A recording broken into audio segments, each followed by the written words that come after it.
아침 부활의 위로라는 제목으로 여러분들과 함께 말씀을 나누겠습니다.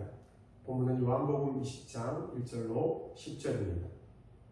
부활절은 영원히 변하지 않는 주님의 부활과 영생을 기념하는 절기죠. 근데 교회는 1년에 한 차례만 이 부활을 생각하고 기념하지는 않습니다. 매주일 우리가 모여서 예배드리는 그 주요한 목적 중에 하나가 바로 주님의 부활을 믿는 신앙 때문이죠. 주님이 부활하셨듯이 신자들도 부활한다는 것을 소망하기 때문입니다. 그럼에도 간과할 수 없는 현상들이 있습니다. 예수님의 부활을 믿느냐라고 불신자들에게 물어보면 대부분이 못 믿겠다라고 이야기합니다. 더 나아가 교회에 다니는 신자들에게 예수님의 부활을 믿습니까? 라고 물어보아도 의외로 많은 사람들이 믿지 못하겠다라고 이야기합니다. 그러나 기억해야 할 것이 있습니다. 기독교는 예수님의 십자가 죽음과 부활이 없으면 아무것도 아니라는 데 있습니다. 기독교와 다른 종교를 구분짓는 명확한 기준은 예수님의 죽음과 부활을 믿는 신앙 여부이기 때문이죠. 놀랍게도 예수님의 죽음과 부활을 맨 먼저 전가한 이는 바로 예수님 자신이셨습니다. 제자들은 예수님께서 죽기 직전에 당신의 죽음과 부활을 말씀하셨지만 그것을 귀담아듣지 않았습니다. 십자가 전후 예수님께서 십자가를 지신 그 전후 약 4월 동안은 제자들이 예수님께서 하셨던 그 명령을 까맣게 잊었기 때문이죠. 제자들은 예수님께서 로마 군인들에게 끌려가시자마자 뿔뿔이 흩어져서 다 주랭랑을 치고 도망갔습니다. 그들이 익숙하게 일하던 자리, 그들이 그냥 살아가던 삶의 자리 갈릴리로 모두 숨어들었죠.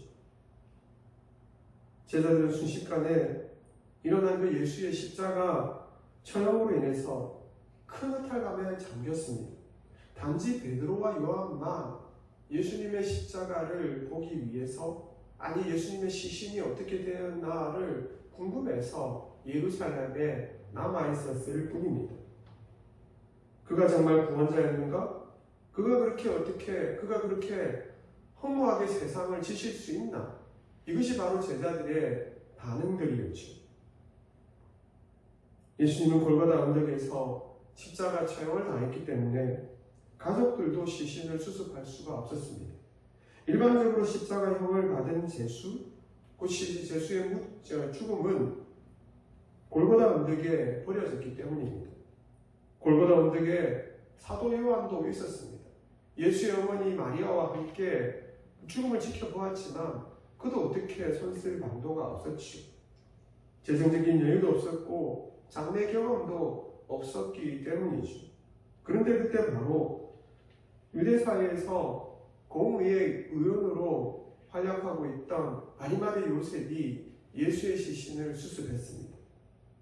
자신의 사유지 무덤에 모든 장례 비용을 부담하고 사람들을 고용해서 예수님의 시신을 안장했습니다. 그는 예수님을 믿었고 사랑했던 제자였습니다. 그래서 골고다 언덕에서 예수의 시신을 수습해서 자신의 무덤에 안장할 수 있었던 것이죠. 그가 자발적으로 예수님의 시신을 안장한 일로 인해서 부활의 기적이 열려지게 되었습니다. 우리가 기억해야 할 것은 바로 부활은 역사적 사실이라는 믿음입니다. 대제사장들은 평소 예수님이 전하던 부활 메시지를 잘 기억하고 있었습니다.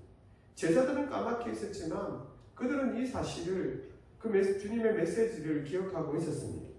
그래서 그들은 제자들이 혹시나 예수님의 시체를 훔쳐가지 않을까?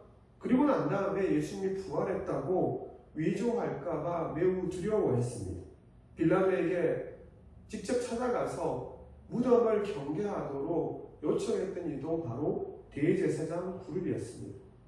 그래서 빌라도는 대제사장들에게 당신들도 사실 군인들이 있으니 직접 그 경비를 서라고 조언했던 것이죠. 그래서 대제사장들은 사슬 경호대를 이 무덤에 배치를 하게 되었습니다.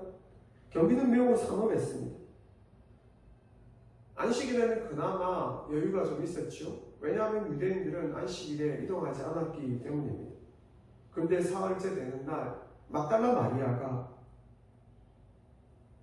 동이 트기 전 새벽부터 예수의 무덤을 찾아갔습니다. 요한복음 10장 1절로 3절입니다.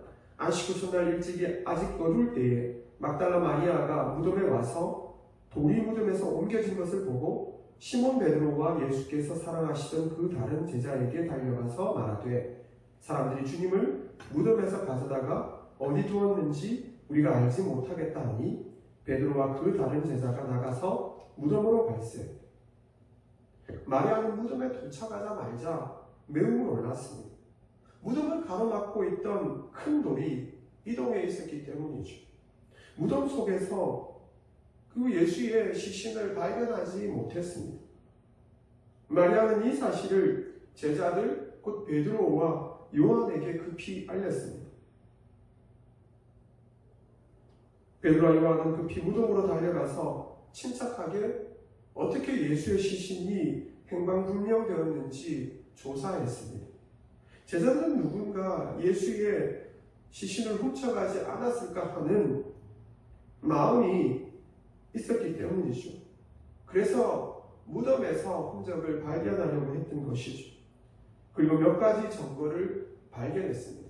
물론 요한복음 본문에는 나와 있지 않지만 마리아와 그리고 함께 갔던 여인들이 부활하신 예수님을 보았다라고 증거했습니다. 경비병들은 이 사실을 알고 매우 놀랐습니다. 그들은 졸지도 않고 경계했는데 갑자기 무덤이 열렸다고 고백했습니다. 만약 예수의 시신을 도난하고자 했다면 경비병들과 사전에 결탁했어야 하는데 그런 증거는 어디에서도 찾을 수 없었습니다. 그렇다고 예수님이 죽지 않고 기절했다가 무덤 문을 열고 도망쳐 나왔다고 가정할 수 있을까요? 그것도 승리 불가능합니다. 로마 군인들 그리고 사슬 경비병들은 예수님의 죽음 여부를 확인하기 위해서 이미 십자가에 매달리신 예수님에게 허리에 창을 찔러서 피와 물이 모두 쏟아지도록 조치했기 때문입니다. 그들은 예수님이 죽은 것을 확인했습니다. 제자들은 무덤 속에서 근데 특이한 점을 발견했습니다. 예수님을 장사하기 위해 시신을 염하고 감았던 세마포와 머리에 씌웠던 수건이 한치의 흐트리짐 없이 그대로 놓여져 있었던 모습을 발견했습니다. 제자들은 이 사실을 두고 매우 놀랐습니다. 요한복음 10장 9절입니다. 그들은 성경에 그가 죽은 자 가운데서 다시 살아나야 하리라 하신 말씀을 아직 알지 못하더라.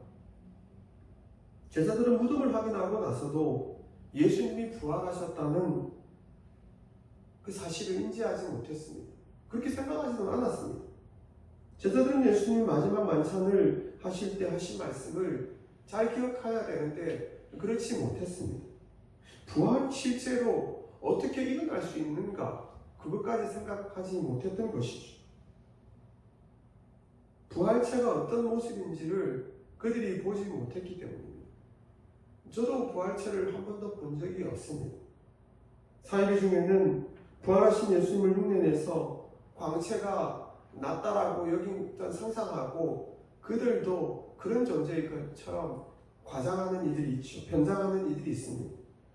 그러나 우리는 부활하신 예수님을 한 번도 본 적이 없기 때문에 엄밀히 말하면 부활의 간격을 잘 모른다고 하는 것이 사실입니다. 그러나 신자는 예수님의 죽음과 부활을 믿고 그 은혜로 영원한 구원을 얻게 되었다고 믿습니다. 그리고 우리도 부활체가 된다는 확신을 갖고 있지요. 왜요? 부활은 역사적 사실이기 때문입니다. 그리고 다수의 역사학자들, 특별히 믿지 않는 사람들도 이 부활의 사실을, 성경의 사실을 여러 가지 이유들로 인해서 확신하고 있습니다. 그것은 먼저 본디오 빌라도가 구형했다는 역사적 사실이 남아있기 때문입니다. 본디오 빌라도가 예수님의 십자가 처형을 구형했다는 것은 예수님이 부활하신 기본적인 원인이 되기도 합니다. 많은 학자들은 예수님이 십자가 처형을 직접 당하셨다고 믿습니다. 이는 성경 외에도 밝히고 있는 역사적 사실이죠. 성경만 예수의 십자가 처형과 부활을 증거한다면 그것은 어떻게 보면 부족한 증거라고 여겨질 수도 있겠죠. 기독교인들을 싫어했던 로마 역사가 타티큐스는 1세기 후반에 이렇게 기록하고 있습니다. 네로는 로마 화제가 자신의 자작극이라는 보고를 없애기 위해서 그리스도인이라고 불리던 사람들에게 죄를 뒤집어 씌웠다. 그리스도인들은 혐오와 미움, 게다가 가장 극렬한 고문을 받았다. 그리스도인들은 그리스도라는 이름에서 나왔다. 티베리우스 시대에 우리의 행정관 중 하나인 본디오 빌라도에 의해서 극형을 받았다. 그리고 가장 악한 미신은 악의 권원주인 유대뿐 아니라 전 세계에 흉악하고 부끄러운 것들이 중심지로 삼는 로마에까지 와서 인기를 얻었다. 믿지 않았던 이 타키투스도 예수님이 빌라도에 의해서 처형당했다라고 기록하고 있습니다. 그뿐입니까? 19세기 초반부터 시작해서 르네상스 운동의 여파로 신학계에서 자유주의가 성행하게 되었습니다. 대표적인 신학자 슐레이어마흐는 기독교 신학이라는 책에서 이렇게 이야기했습니다. 기독교란 역사적 사실과 사건을 믿는 것이 아니라 하나님을 의지하는 내면적인 느낌이다. 알브레이트 리첼은 예수의 성육신, 죽음과 부활을 역사적 사건이 아니라 신화와 비유, 그리고 삶의 모범으로 한정해서 이해한다라고 주장하기도 했습니다.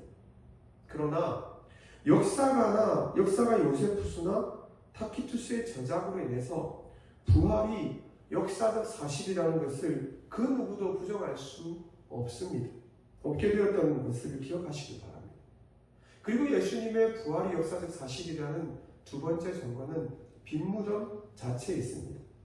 예수님의 십자가 처형을 주도했던 대제사장들과 빌라도는 예수의 제자들이 일으키게 될 폭동을 매우 두려워했습니다. 혹시라도 그들이 몰래 예수의 시체를 도난하고 부활 교리를 전파할까 봐서 무덤을 상엄하게 경비하겠던 것이죠. 예수님의 시신을 안장한 곳은 아리마대 요셉의 개인 사유지 무덤이었습니다.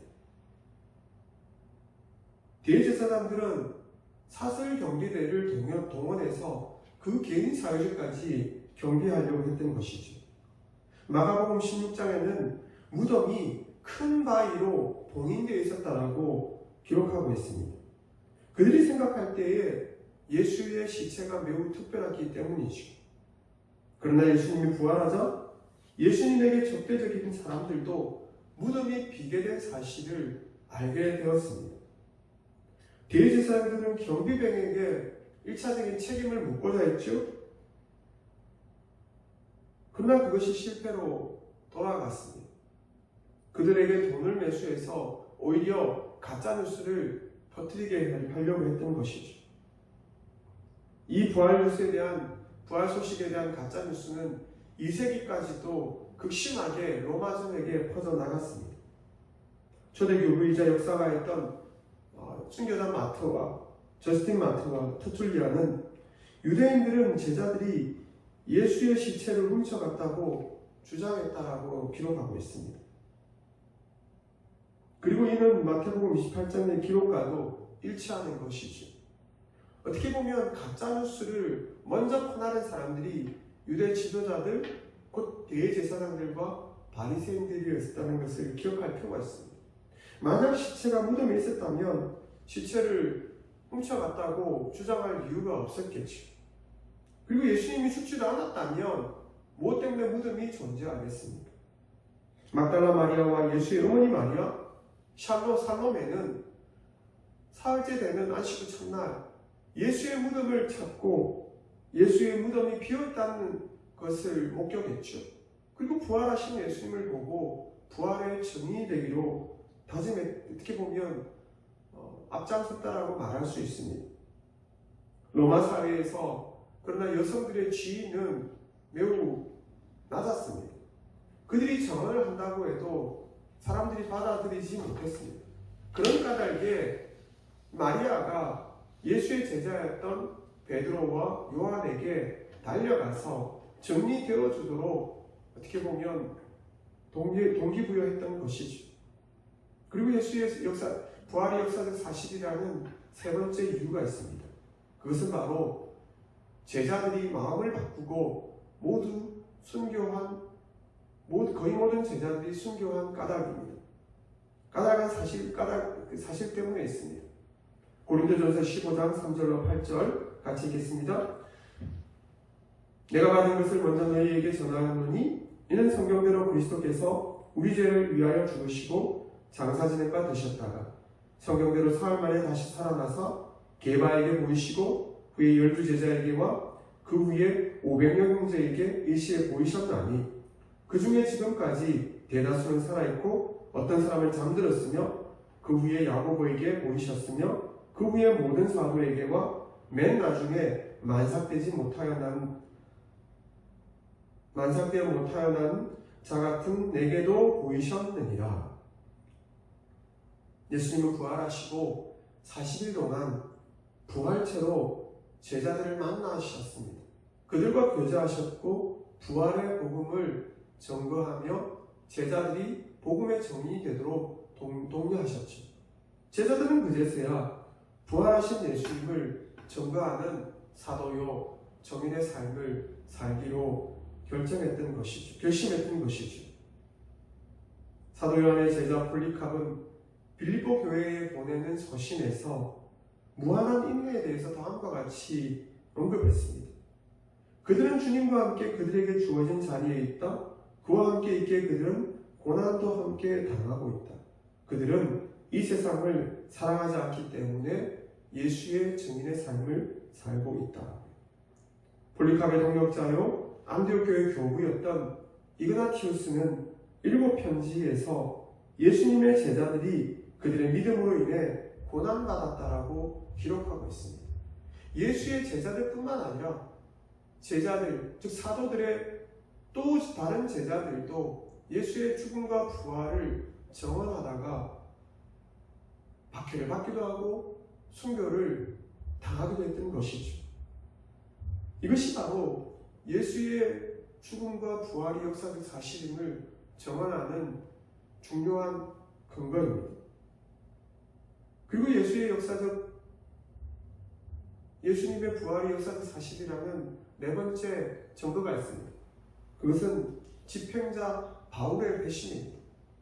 바울은 유대교회에서 총망받던 청년 지도자였습니다.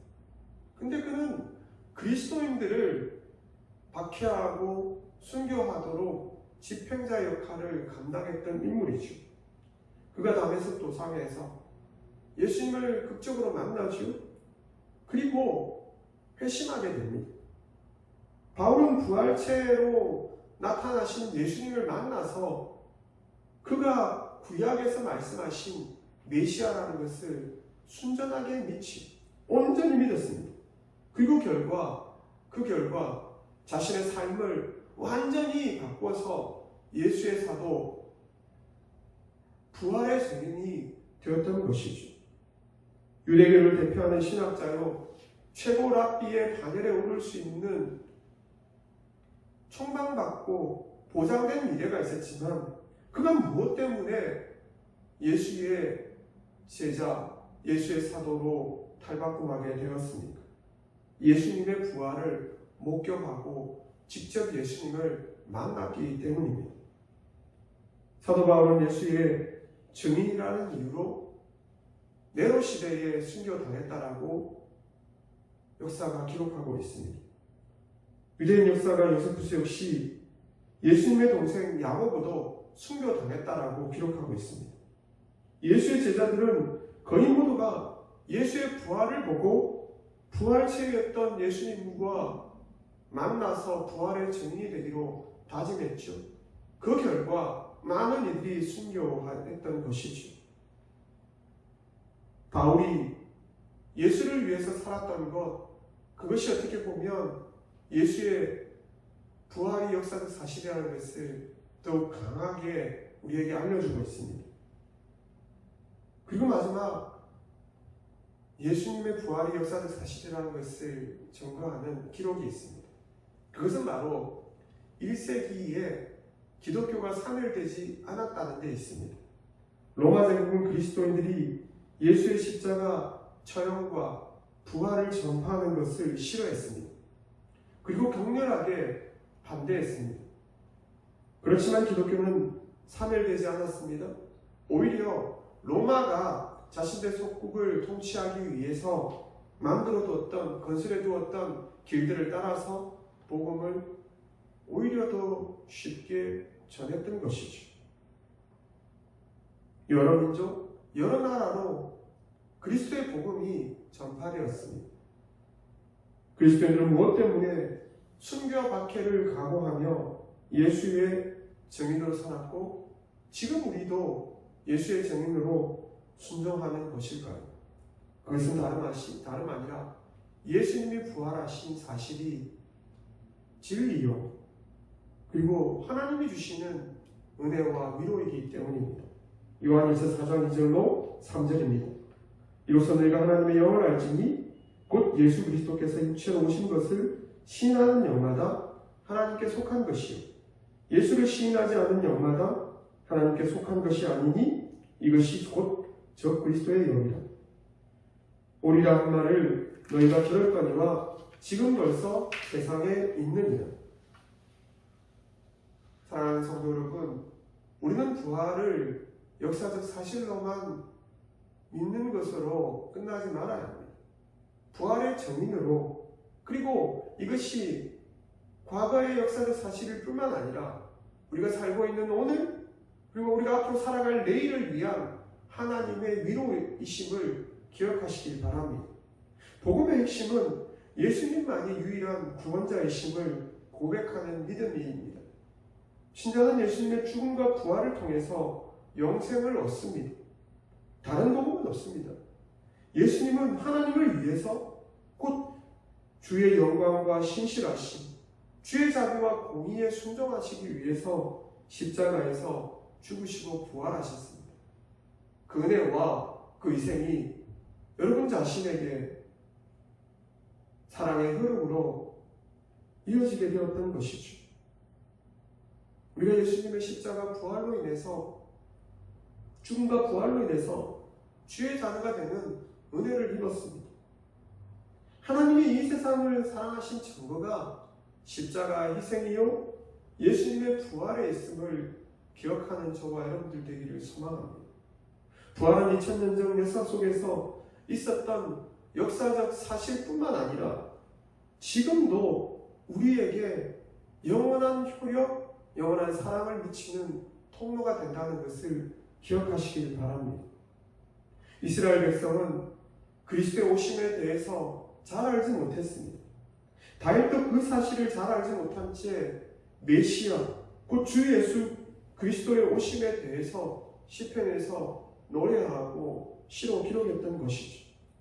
아브라함과 이삭, 야곱과 요셉은 더욱더 진리신 예수님의 성육신, 십자가 희생, 부활에 대해서 자세하게 몰랐습니다. 그럼에도 주님은 십자가에서 죽으시고 부활하셔서 먼저 믿은 주의 백성에게 영원한 대속을 선물하셨습니다. 그뿐입니까? 2000년이 지나고 지금을 살고 있는 저와 여러분들에게도 영원한 부활을 선물하고 계십니다. 교회가 한마음 한뜻으로 부활절을 기념하는 이유가 바로 여기에 있습니다. 주의 교회가 매주일 부활절처럼 모이는 이유가 바로 이 하나님이 주신 위로와 사랑 때문이죠. 살아계신 하나님께서 죄와 사망의 권세를 이기시고 사탄의 모략을 이기시고 승리하신 날을 송축하는 바로 날이 주일임을 기억하시길 바랍니다. 십자가는 예수님이 승리하신 자리입니다. 예수님이 지신 십자가와 부활을 통해서 종말이 이미 2000년 전에 시작되었지요. 그리고 우리는 지금도 종말의 때를 살아가고 있습니다. 주님이 언제 도둑같이 말지 우리는 아무도 알지 못합니다. 그럼에도 신자가 주일 예배를 드리며 감사할 수 있는 소망이 있지요. 그것은 우리가 주님의 부활을 믿고 우리도 부활한다는 사실을 믿는 유일한 위로 때문입니다.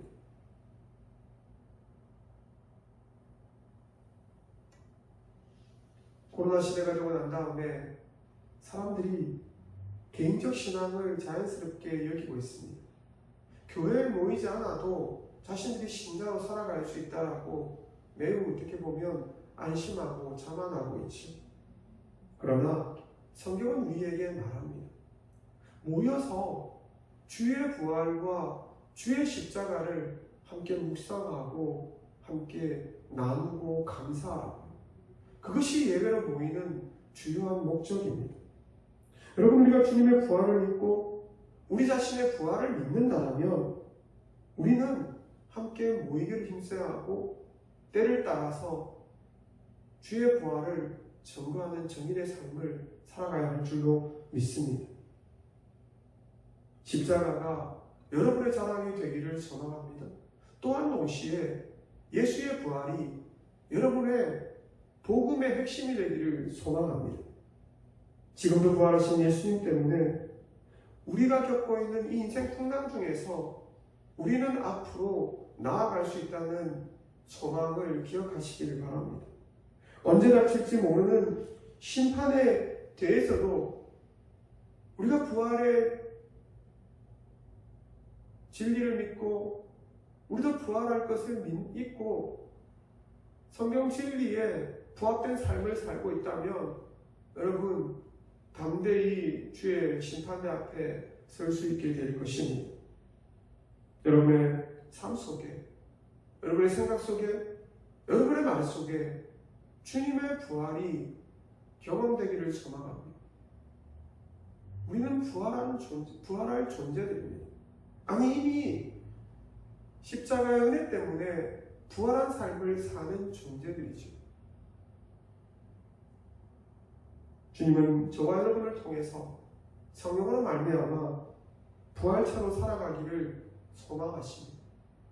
주님이 우리의 삶을 통해서 부활체로 살고 계십니다. 주님의 사랑과 능력이 부활한 여러분의 인생 속에서 무한하게 드러나기를 소망합니다. 이 부활을 여러분의 삶 속에 제한하지 마시고 가족들과 이웃들과 직장 동료들에게 힘껏 나누시는 저와 여러분들 되기를 소망합니다.